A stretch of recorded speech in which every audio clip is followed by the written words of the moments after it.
Kamusta mga ate, kuya, beshi? Si Chari po ito mula sa The Sun, Moon, Stars, PH Tarot. Ipapaalam ko lang po na ito po ay isang general read o pangkahalatang pagbabasa at maaring hindi lahat ay magtugma sa inyong sitwasyon. I-check din nyo ang inyong Moon, Rising at Venus sign. Baka doon mas tumugma ang read para sa inyo. At kung ang mensahe ay tama sa inyo, paki-like lang po at mag-subscribe kung hindi pa ninyo ito ginagawa. Okay, mag-umpisa na po tayo.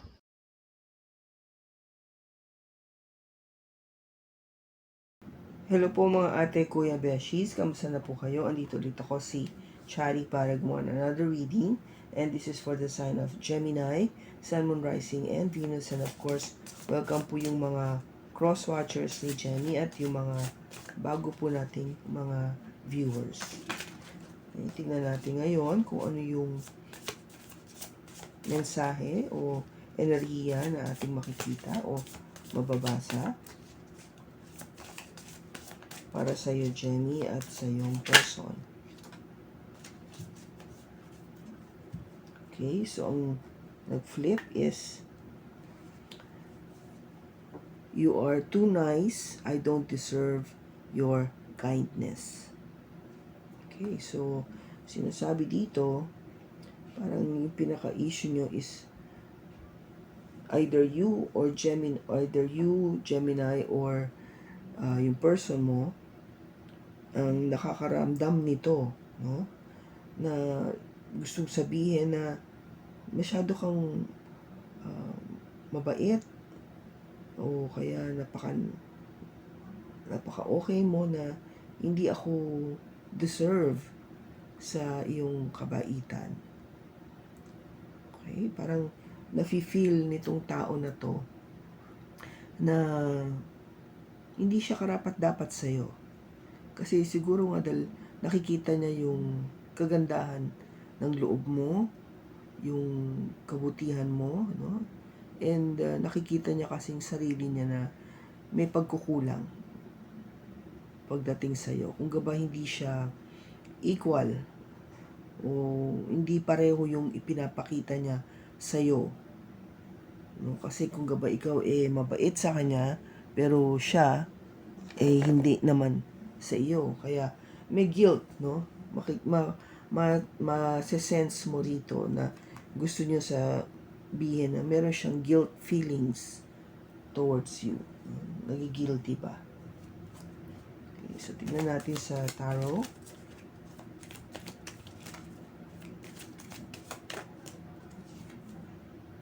We have the Two of Pentacles, Justice, the Nine of Pentacles,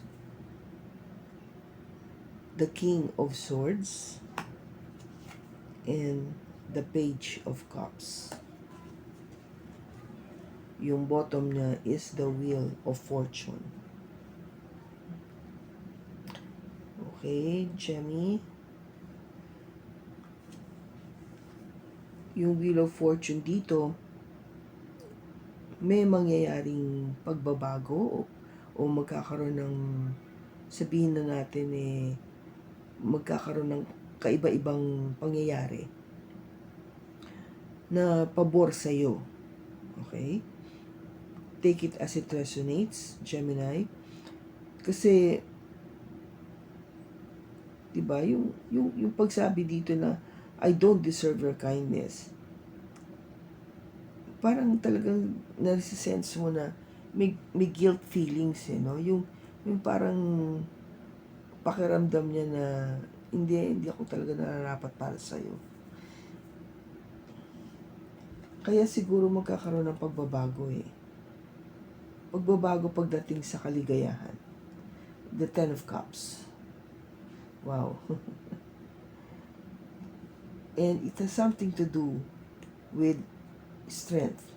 Strength is ang energy natin coming from a Leo, Gemini. So, kung ba parang may magkakaroon ng pagbabago pagdating sa confidence, pagdating sa pagiging matapang o agresibo. Okay? So, kung yung taong ito, parang ang pakawari niya, hindi nga siya karapat-dapat, baka biglang nagbago o magbabago yung pananaw niya, yung how this person look at him or herself. Kasi ito yung Wheel of Fortune, no? Pagdating sa kanyang kaligayahan, how things are going to happen, kung ano yung magdudulot sa kanya ng kasiyahan o kaligayahan o satisfaction. And because dahil nga sa pagkakaroon ng confidence o pagiging matapang o malakas ang loob para i-express yung kanyang sarili. No? Kasi kung confident ka, di ba? Kahit na anong tingin sa ng tao, alam mo sa sarili mo kung sino ka. Alam mo kung ano yung capable ka to provide or give. Ano yung kaya mo na ipakita, no, sa maraming tao na ito ako I can do this. Kaya ko to.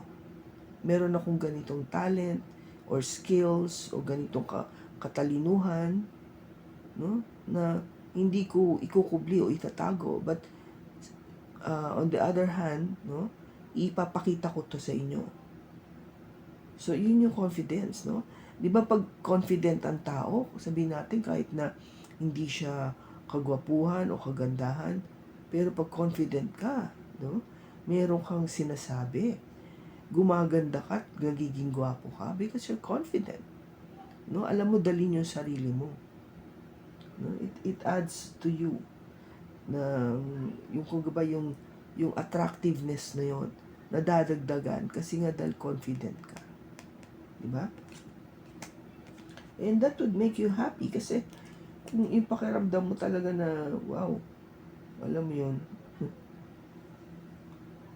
kahit anong isuot ko, kahit paano ko magsalita, ano ko dalhin yung sarili ko sa grupo, sa isang grupo, I know myself. I know people would like me. Yung ganung kalakas yung dating, diba?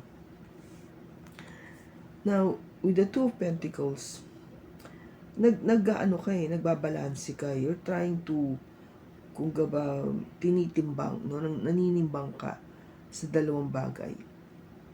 Tinitignan mo kung alin ang mas mahalaga o mas dapat mo bigyan ng prioridad.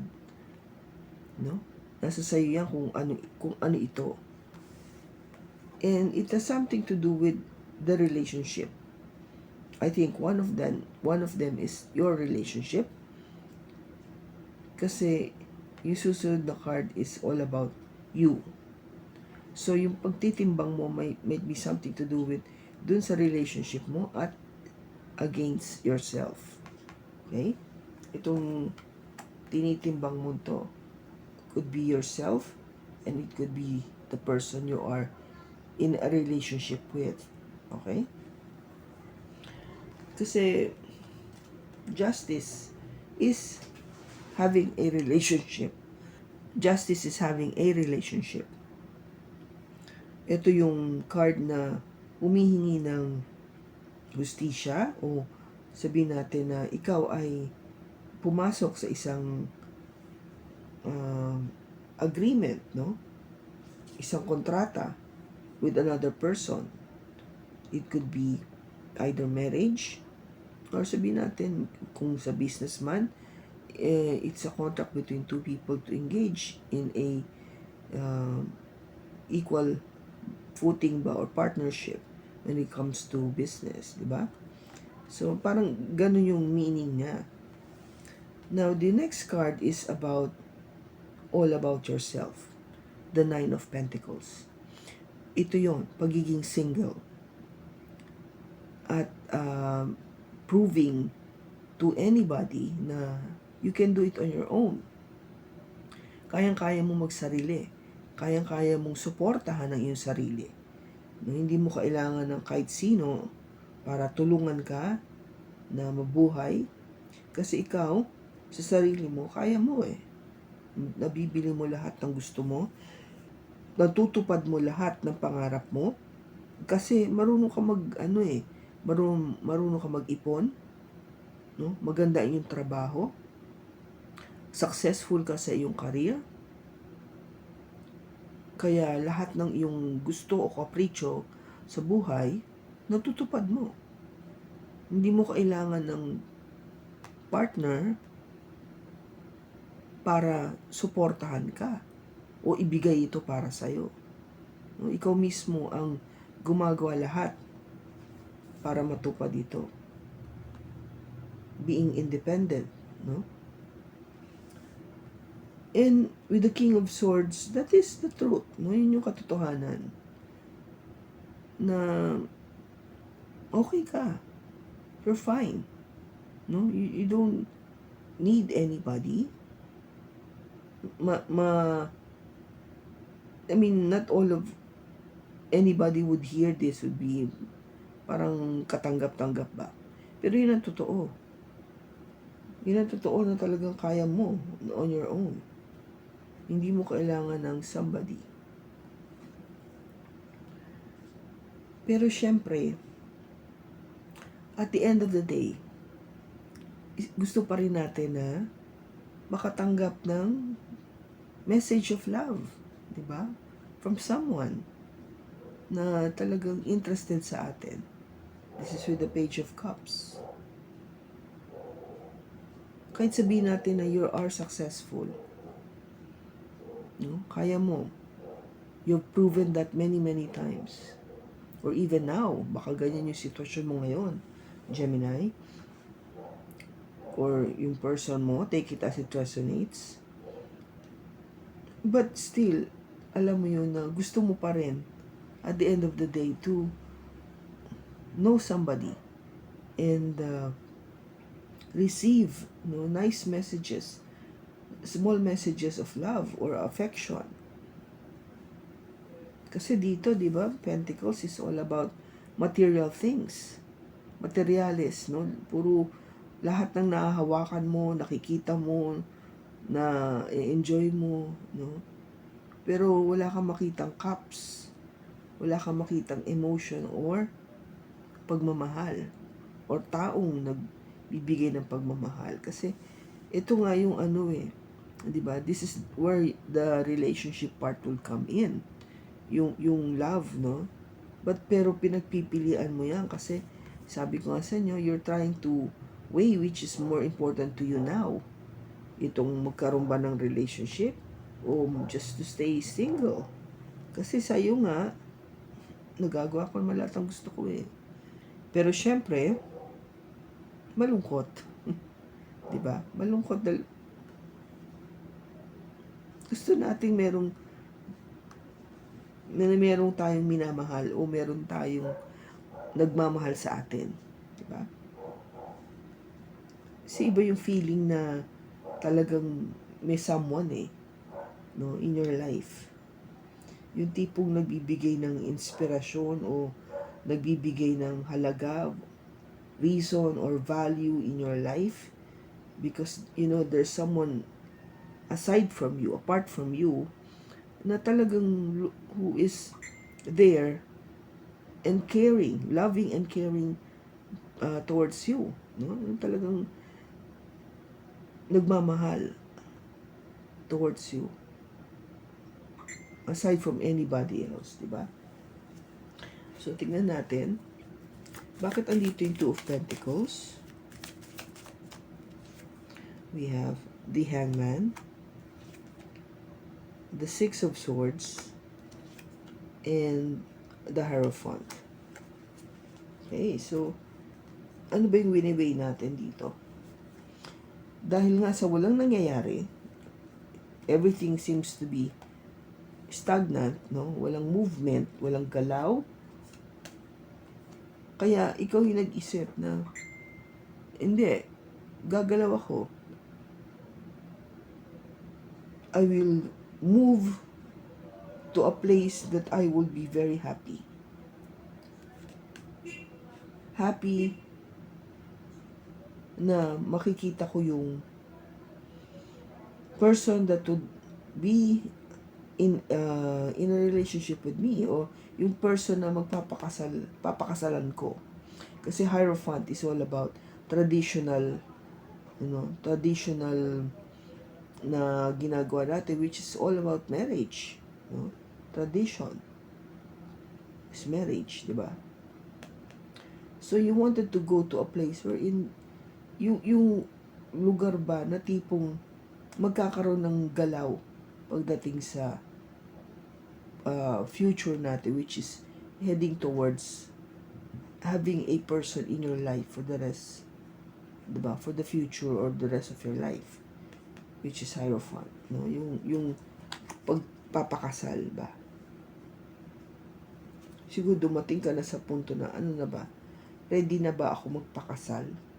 Kasi nga, I think you are doing so good, no? Baka nga dapat isipin mo na to. Justice. But andito yung Justice. We have the 8 of Cups, the 9 of Swords, and the 7 of Cups. Okay, so yung Justice natin, ang sinasabi niya is, somebody walked away. Baka here, sa umpisa, okay, you have met someone, and then ito na yung idea of, yeah, I'm going with this person so we can get married. Ito na yung tao na sasamahan ko. So, ibig sabihin yung, ito na yung napili kong tao para maging kasama ko panghabang buhay, para maging asawa ko. But somebody walked away, may umalis. And pag alis niya is nagbigay ng 9 of Swords, pag-aalala. Hindi ka makatulog, hindi mo mawari kung ano nangyari. Bakit nagkaganon? Bakit siya nawala? Bakit siya umalis? Kasi ang nag-worry ka is because nakita mo na may options, no? Marami pang pagpipilian. Kung gaba parang naisip niya na yung gumawa man ito, yung person that would left is nag-consider ng ibang bagay pa apart from you. Kaya siya umalis, no? May nakita siyang mga posibilidad na baka mas okay yun kesa sa mag-stick ako sa'yo. And that gave you something to worry about. No? Nag-worry ka dyan, talagang nag-isip ka mabuti, hindi ka makatulog. Bakit, ano nangyari? Bakit nagkaganon? Now, with the 9 of Pentacles, bakit andito yung 9 of Pentacles? We have the 6 of Cups, the King of Cups, and the Queen of Swords. I think nung nag-walk away yung person mo, you decided just to focus on yourself. Kaya naging single ka na muli. But you didn't expect this person to come back. Somebody from your past came back. May bumalik sa'yo. No? At itong bumalik na ito is somebody na talagang mahal na mahal ka. O may pagmamahal sa'yo. Pero more of this person is kung gaba parang, kasi Queen of Swords is more or less your energy, Gemini, no? Is somebody na talagang very sharp or talagang willing na mawala or alsin yung mga tao na hindi of value sa kanya, na hindi, ibig sabihin kung hindi ka nagbibigay ng halaga sa buhay ko, aalsin kita. Hindi ako magdadalawang isip, no? Kaya kung gaba parang, kung nag-focus ka sa sarili mo, hindi mo inasana ba may yung isang tao na babalik sa buhay mo na talagang mahal na mahal ka. Pero Dahil nga yung iyong personality na, hindi, ngayon, this time, gagamitin ko yung aking pag-iisip kaysa puso. Kasi nga, dahil sa na-experience ko sa past, na nasaktan lang ako, nung umibig ako, nag-expect ako na umiging kami, hindi natuloy dahil umalis siya. No, this person that left might be the one who's also coming back because this person is somebody from your past. No, yung pwede siyang kababata mo, pwede siya na sabihin natin nakilala mo na siya nung maybe a few for 10 years ago, mga 5 years ago, or 15 years ago, na hindi mo talaga iniisip na bigla siyang magpapakita sa'yo o magpaparamdam. Okay? Now, ba't andito yung King of Swords?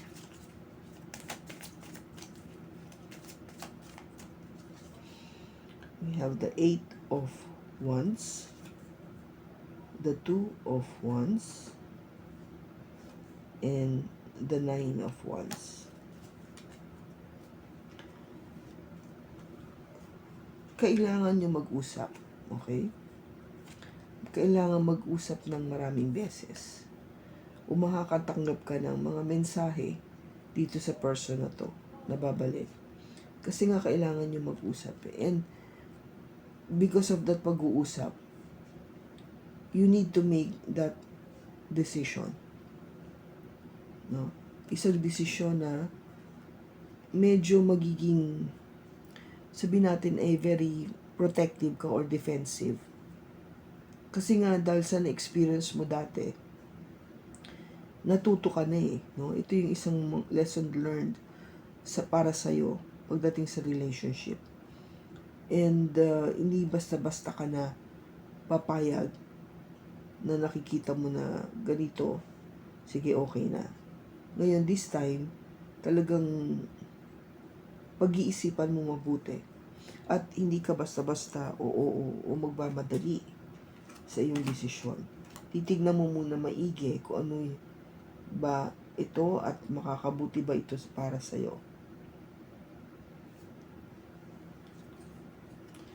Now, andito yung Page of Cups. Bakit andito yung Page of Cups? We have the 10 of Wands, the 4 of Swords, and the 2 of Cups. Yung message of love na matatanggap mo, medyo mabigat, no? Medyo burdensome sa'yo. Parang hirap ka, no? Hirap kang tanggapin. Maybe the fact that, no, this person is too nice, no? Ito nga yung sinasabi natin, masyado siyang mabait o napaka-okay, no? At pakiramdam mo, hindi mo deserve, this person doesn't deserve you. Kasi, siguro nga dahil nga, lumalabas yung pagiging yung air sign mo na, matapang, mataray, prangka, no? Kaya ikaw, gusto mong magpahinga muna with the 4 of Swords. Parang rest muna ako, pause muna ako, wag muna, no? I want to think about this more. Pag-isipan ko muna to ng matindi pagdating dito sa pagmamahalan na to. Hindi pa ako ganun kahanda para pumasok sa isang relationship. Okay? Kasi maybe because nga nakita mo na ang sweet niya, ang galang, ang bait. Kahit na pinapakita ko sa kanya na yung ugali ko na matapang o hindi ko siya pinapansin, andun pa rin siya, no? Nagbibigay pa rin siya ng message of love. And for me, medyo, kung gaba nagigilty na nga ako yun yung sasabi sa'yo, parang pakiramdam ko dito, may guilt feeling. Nagigilty ako kasi, alam ko hindi niya deserve ito, yung Pero dahil kasi sa naramdaman ko o yung na-experience ko sa nakaraan, kaya medyo naging matapang ako o very protective ako o hindi ako basta-basta nag-give in. Kaya ngayon, naisip ko, pag-isipan ko muna mabuti to kung ano talaga bago ako pumasok sa relationship na to. No, hindi ko naman sinasara totally yung aking sarili, but I just want to be sure. No, gusto ko maging sigurado. At para din maging fair dito sa tao na to kasi hindi niya deserve nga hindi niya deserve yung itong nangyayari sa akin, no? Nang nagiging overprotective. Okay, so tingnan natin kung ano yung message.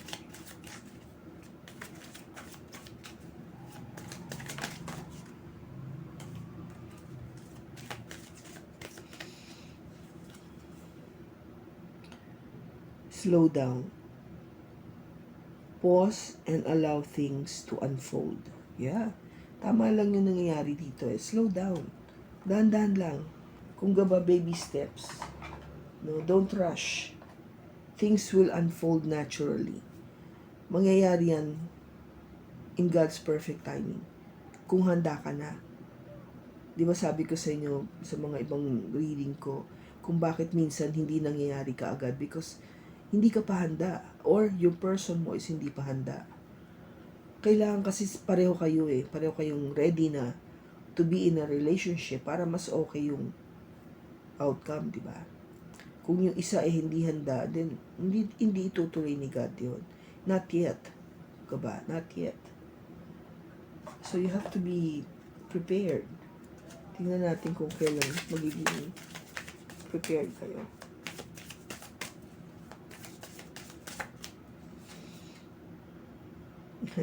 Not the right time yet. See? Ito mo.